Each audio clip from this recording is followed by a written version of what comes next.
Hello, I'm Ari. Welcome or welcome back. Today we're gonna go over the Hugo Awards because I read all of the nominations for Best Novel, so you don't have to. Now let's start out with what the fuck is the Hugo Awards? The Hugo Awards are a science fiction award for written science fiction, voted on by members of the World Science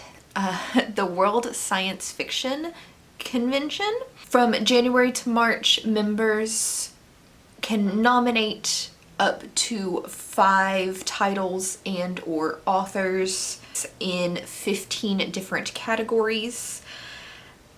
In April, the nominations are shortlisted and members have until July to vote. The awards will be presented on August 1st this year, and I believe because of social distancing this will be online. I will link to any links that you need to watch the award show down below. Now, while there are 15 different categories for a nomination, I only read Best Novel. It's the important category. It's the top billed category here. And there were 6 nominations for Best Science Fiction Novel of 2020 awards, but all the books were written in 2019. All 6 of these novels were written by women, which is amazing. Every single nominee for science fiction in 2020 was written by a female author. I am going to give you the novels in reverse order from the one that I like the least to the one that I like the most. This is obviously based on my personal opinion and has no real basis on how the order of the nominations will go. I don't know if they actually order them or you just have a winner and then nominees. I'm assuming it's just a winner, but this is how, if presented to me to choose a winner out of these 6 novels, how I would rank them. Coming in at number 6 is the only novel that I didn't like out of these 6 nominations, where I actively disliked the novel, and that is The City in the Middle of the Night by Charlie Jane Andrews. This is a novel that takes place on a new planet, or a non-Earth planet, and it has a very rough living conditions where society exists in a small band of shade, where if you go too far in one direction, then you are going to be burned alive by the sun, but if you go too far in the other direction, you will freeze to death. So all of society exists in this small bit of shade where it's not full sunlight, but it's also not full dark. And the planet exists in a way where there is no alteration of the sun. Day and night have the exact same amount of light no matter where you are. And it takes place in 2 different societies, human towns that are separated from each other due to political reasons and because traveling between the towns is extremely dangerous. Almost no one survives it. Then there is also another alien race that exists on this same planet. While there is a vague plot to the story, you don't really know what the plot is, so it feels much more like a character-driven narrative and not a plot-driven narrative, and I personally don't like character-driven narratives. In addition to this feeling like a character-driven narrative, the characters are very flat. There's no explanation for their feelings or their motives, or there is an explanation, but you're told the explanation without seeing the explanation. A lot of these girls, it's 4 main girls that you follow. 2 of them alternate between narratives or being the narrator, and some of these girls love each other so much that they swear they will die for this love. They will do anything for this love of friendship. But the reader doesn't really understand why the fuck they feel about each other. Like, the information that I am presented as a reader is the basis that I would have for a very, very casual friendship with another human being, not life or death, I will do anything for you type of friendship. Sophie is one of the narrators, and her great love in life is Bianca. And this is treated a lot like queer baiting, where Sophie is written where she is obviously in love. Not like friendship love, but romantic love with Bianca, but Bianca is obviously heterosexual. And Bianca uses Sophie's feelings for her to manipulate her. And then when Sophie like admits her sexual feelings, Bianca is horrified and says that there's something wrong with her. And queer baiting in 2020 is just, it's not cool. Let's not do that anymore. Push that one to the side, and never again do we use that as a plot point. Another one of the major female characters, her name is Mouth, and she has a lot of weird childhood trauma that doesn't make any sense. It's brought up to be used as a reaction to some situations, and then in other situations like completely ignored to further the story. So her childhood trauma is just, it's been picked at to where the childhood trauma would fit into the narrative, and then when to ignore the childhood trauma to fit into the narrative, and that lessens the trauma, I think. And you have no sympathy for her because you can't understand like why sometimes the trauma is really affecting her and sometimes it's not. The two other major female characters who are not narrators are Bianca and Alyssa. Bianca is a horrible person, and through Sophie's eyes, you're supposed to sympathize with Bianca, but then because Sophie loves her so much, but then you just feel more disgusted because you realize Sophie is being used even when Sophie doesn't. And I just overall didn't like Bianca's character, even though she's supposed to be a dislikable character. So that one's kind of a maybe she serves her purpose.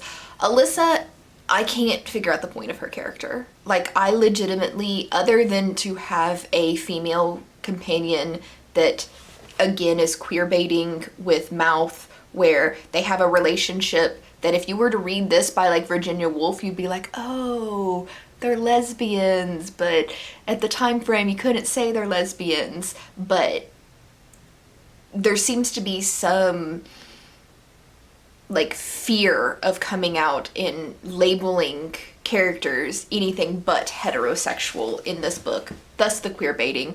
But yeah, Alyssa, her only purpose seems to be some sort of like queer baiting with her relationship to Mouth, even though you can't really tell if they are in a relationship or if they're just extremely close friends. Which again, not cool for 2020. Other than that, the ending was awful. It was the most anticlimactic bullshit ending ever, and there didn't seem to be a real purpose to the story for me, so this is the only one that I actively don't like. Next up at number 5 is The 10,000 Doors of January by Alix E. Harrow, and I read this back in December, and I remember at the time thinking, okay, this story is okay, but The Starless Sea did it better. And it's a story of a girl who finds out that she has some ability to locate doors to other dimensions. And there's something in the description about a journal with like notes and stuff written to her that does not actually play a major part in the story. It's mostly about like her growing up with a guardian. Her father is out hunting relics in these alternate universes, and her guardian is her father's employer, and he cares a lot for this young girl but hides a lot of secrets for her. And throughout the book you're kind of like unraveling these secrets. And it was okay, but overall it wasn't memorable.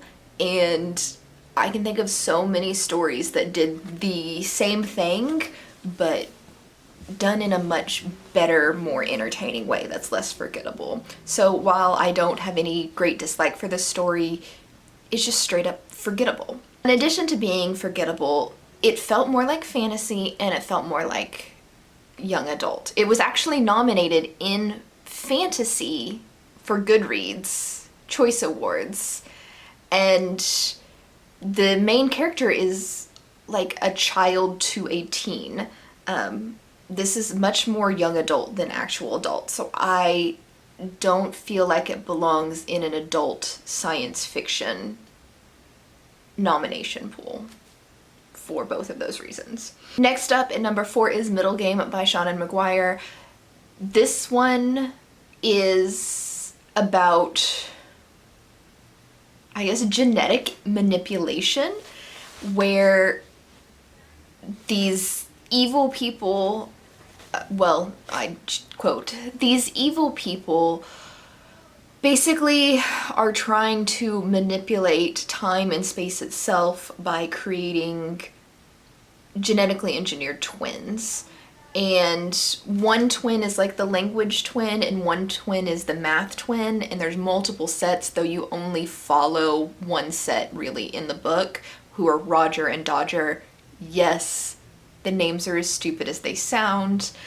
And the female Dodger is math. She can do anything with numbers, kind of like a walking human calculator. And then Roger is the language one. And while language doesn't sound as powerful as math, he can easily understand new languages. He can understand the underlying meaning between any words. He can inspire different feelings and different motivations with his words to other people. So while math seems like the more powerful of the two, if you think deeply enough, you can understand that language is equally powerful to math. And they are basically living their lives in tandem with a children's book where they discover this, they're on a road to a city and discovering like the power to manipulate anything. And throughout the book you realize that Dodger has the ability to repeat time over and over again, and Roger has the ability to force her to restart a moment. And then there's another character who comes in who, honestly, I don't remember her name at this point, but she's the only one who could remember each one of these time loops. So she has to help in, or she is a different type of twin that's like lightness and darkness, or joy and happiness, or something, or like joy and sadness. I don't remember what it is, but it's like a different type of twin where it's not numbers and language, it's different types of feelings. And she's the only one who can remember it, so she kind of has to like make sure they do what they're supposed to. And it sounds a lot like a Groundhog Day type of thing. It's not, you don't like relive the same day over and over again, you just kind of get like the linear story with a sense that they've done this multiple times before. And overall, again, the story is okay. The problem that I have most with it is a lot of the perspective is done from the bad guy's point of view, and humanizing the bad guys by giving their point of view lessens their power as a true evil. Their motivations don't make any sense at all, and understanding like why they've done this, because you have their perspective and their motivations, it's like I don't understand why they would have chose to do this based on the motivations that we were given. So overall, again, it's mediocre. There's some people who like love this story. I'm just not one of them. Next up at number 3 is A Memory Called Empire by Arkady Martine. And this is, again, a space sci-fi of a planet that, or like the home planet of a huge empire called, I think it's called the Empire. The main character, Mahit, is a ambassador to this home planet that is Teixcallan, I believe is the name of it. It is obviously very Aztec Mayan inspired in the terminology of this empire, and her predecessor has died and she is sent to replace them without the traditional passing down of his knowledge to her through an implant. She does have an implant of his knowledge, his personality, which will over time blend with her knowledge and personality, but it is 15 years out of date. So she doesn't know what happened to him, and she's missing 15 years of experience from him. This book is definitely a space opera. It dives headfirst into this world without any explanation or introduction. You're just expected to pick it up as you go. I don't particularly care for space sci-fis, especially space operas. It's just not my particular brand of sci-fi, but with that being said, this was a very, very good book. The language of the Empire is based on poetry, and you can see that reflected in how they talk to each other. The more lyrical, the more poetic that you can be in this society, the more powerful and the higher you can like go in the society based off of your oratory skills. This is very political. Like, if you don't like a political space opera, this isn't for you. If you do like political space operas, then I highly suggest you read this, because it is just so beautifully written that it's worth it even if you don't particularly like political space operas. I will probably read the second book in the series once it comes out, even though I have like absolutely no desire to read political space operas, just because the language of it was just that beautiful. Next up is The Light Brigade by Kameron Hurley, and this was an amazing story. The synopsis does not do this justice, because the synopsis is just like, I read the synopsis and I was like, oh, this is going to be boring, and it ended up being just amazing. The story is told in first person, and it does something with this first person perspective that I find fascinating. You don't know the gender of the main character. This is set in a war. Like, a war is happening throughout the entirety of this book, and the main character is known by their last name, which is extremely typical for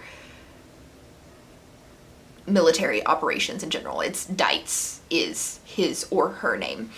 And there's no hints to the gender of this character throughout the entire novel. Every character in this book is bisexual in some way. They will trade partners just at a whim. Like, you're attracted to the person, not the gender of the person, which is beautiful to read about. So that doesn't give you any context clues. And even when you're hearing, because there's sexual things in this, there's no real clue, that still doesn't give gender clues. It's she or they touch their crotch, they have sex with this person, but you don't get the descriptions of which genitalia is penetrating other genitalia. So it's just so unique, where you can put yourself into this character, whether you are male or female. I started the book assuming that Dietz was a male because it's a military story, and I got almost halfway through before I realized that Dietz doesn't have a gender. I don't remember what gave me the context clues, but eventually it clicked that I don't actually know if Dietz is male or female. And with that realization, I was able to picture myself as Dietz and attribute a female gender to the character, which I think is the point. Like, I know we're told not to gender people, but this is a fictional character, and I feel like the entire point of this is to be able to put yourself into this character and feel the horrors of war, whether you're male or female, and realize these situations can happen to both of us, that a male could be the hero if you're a male, and you can like women and you can like men as a male, or a female can be a war hero if you're a female, or you could be like me and just like randomly change the gender of a character, because the character itself is not a real being. It's up to the reader to assign whatever gender you feel most comfortable with to that character, because misgendering them is not going to hurt them. They don't exist. Outside of that interesting facts about the gender of the book, what this is about is the war, or society at this time is run by corporations. There's no overlying governments, it's just everything is owned by corporations, and you are a citizen of that corporation or a slave of that corporation. Basically, there's different tiers to citizenship, with citizenship being the highest, the most educated, the most paid. And there is a war with Mars going on, but because Mars is so far away, the best way to travel to Mars is through light. And how they do that is somehow they take all of the atoms in a human body, reduce them to light, beam the light to wherever it needs to go, Mars in this case, or it could be another part of the planet, it could be Mars, wherever, and then it is reformed into that human at its destination. And something goes wrong with how Dietz lives or experiences these light travel, because time is a construct. It doesn't actually exist, and Dietz is living these different travels out of order. So while they leave and they're supposed to be going on their first mission to Mars, they end up on a colony in Canada instead, like on a Mars colony in Canada, many years down the road, instead of where they were supposed to be on Mars. And then they'll experience that Mars event much later chronologically in their own experiences. And it's just extremely interesting how that bounces around, and that's how the story, and then you get this unfolding story of the corruptness of corporations and how people in the military are just trained to do what they've been told instead of questioning, like, are their superiors giving them accurate and truthful information about the situations they're going into, where people from Mars are Martians, and they're other, and they're evil, and they're the enemy, but in reality they're just humans, exactly like the rest of us are. There are a couple of things in this book that I would say are trigger warnings for parallels. Or for modern day parallels, there is a virus that kills everybody who gets it. If you contract this virus, you get flu-like symptoms and you die. Which, while our current virus isn't so deadly, there's still parallels there. And there are riots in this book where the military personnel are told, like, these are paid rioters. They're sent here by another corporation. They actually have no attachment to this thing that they're rioting about. They're being paid to do it. And then while dispersing the rioters using tear gas and stuff like that, they're realizing that no, these are actually like local people. These aren't paid rioters. Like, the government is lying to us. Overall, this is a fantastic book, and I think everybody should read it. And it would have been my number one choice if not for Gideon the Ninth, which is my number one choice, written by Tamsyn Muir. Gideon the Ninth beats out the Light Brigade simply because it's not a realistic story.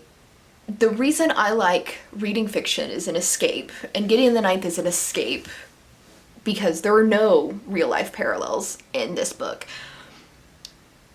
Its description is very accurate. It is lesbian necromancers in space. And it's just as fun and hilarious as that description sounds, while also having a powerful story, besides the fact that Gideon doesn't belong in this universe. Her and her mother crash landed on this planet when Gideon was an infant. Her mother was dead, Gideon was barely alive, and the royal family of this planet kind of adopted her, just decided to raise her and train her as a warrior in the society. And at a very young age, all of the children on this planet, except for 3 of them, were killed in an accident. You get hints to it, but not exactly like what happened throughout the book. There is an underlying like anger and plot between Gideon and Harrow around the fact that they were only 2 of 3 children to survive this accident. And Gideon and Harrow hate each other, but they kind of have to work together. And Harrow is the princess of this necromancy planet. She is a necromancer herself. She's a bone necromancer. She can take like a small chip of bone and create an entire skeleton out of it. So if she's got like a bunch of bone chips, she can create an entire skeleton army to fight for her and do whatever she needs to do. And there are 9 necromantic planets, and the one necromancer and her bodyguard, it has a special name, I can't remember it, from each one of these planets has to go to the first planet, and they are subjected to trials to basically become a higher being, and then once they become a higher being, they can go meet up with the Emperor to fight the war at the edge of their universe. And this basically covers Harrow. Her designated bodyguard is a young man who's an idiot, and something happens and Gideon has to replace him. Even though Gideon doesn't want to, but Harrow bribes Gideon because Harrow needs somebody to go with her, and there's no one else. Like I said, there's only 3 children who survived. So Harrow has really no choice, even though Harrow and Gideon don't like each other. And there's a lot of humor in this book, there's mystery in this book, there's horror, because necromancy, like there's gonna be horror, and it's a wonderful, wonderful story all around. Gideon's personality is amazing. One of my favorite all-time characters, just because she just doesn't care. She's like, I just want to swing around my big broadsword and look at titty magazines all day. I don't care what people think about me. This is what I want to do with my life, and it makes me happy. But yeah, so my personal pick for this would be Gideon the Ninth. Gideon the Ninth did win the Nebula Awards, so I don't think that it's going to win this one as well, though it's good enough that it should.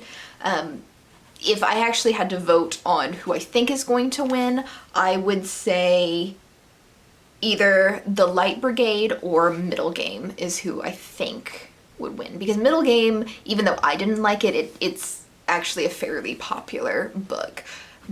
A Memory Called Empire is not unique enough that I think it's going to win, but, and then 10,000 Doors of January and The City in the Middle of the Night are both trash, or are both bad enough that I don't think they deserve to win. So that's my opinion on all of these books. Let me know what you think in the comments, who you think is going to win out of these books, if you've read any of them, or if you're watching this after the Hugo Awards came out and you know who wins, and you can tell me how awful my predictions are. But I'll see you in the next video.